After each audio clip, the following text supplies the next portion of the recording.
ఇంకా పెద్దలు చాలామంది వేదిక పెట్టినారు.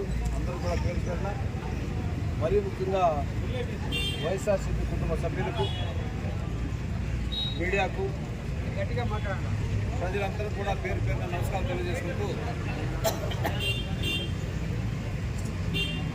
ఇంకా కొత్తగా ఏదో పలమనేరు కొత్త విధానంగా పోదామని.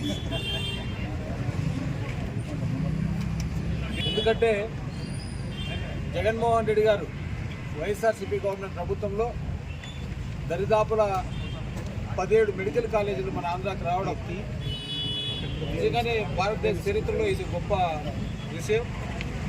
అలాంటి మెడికల్ కాలేజీలని ఇది మంచిది కాదు, ప్రజలకు కానీ రాష్ట్రానికి కానీ విద్యార్థులకు కానీ మంచిది కాదు అనే ఉద్దేశంతో ఈ విషయాలన్నీ ప్రజాభిప్రాయ సేకరణ చేయాలనే ఉద్దేశంతో ఈ కార్యక్రమం పెట్టడం జరిగింది.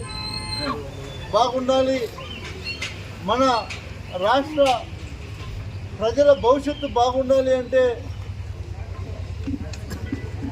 ఒకటి మొట్టమొదటిగా చదువు, 2 వైద్యం.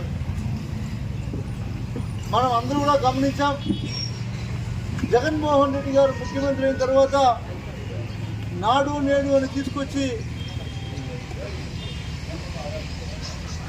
ఏదైతే ప్రభుత్వ పాఠశాలలు ఉన్నాయో వాటన్నిటినీ కూడా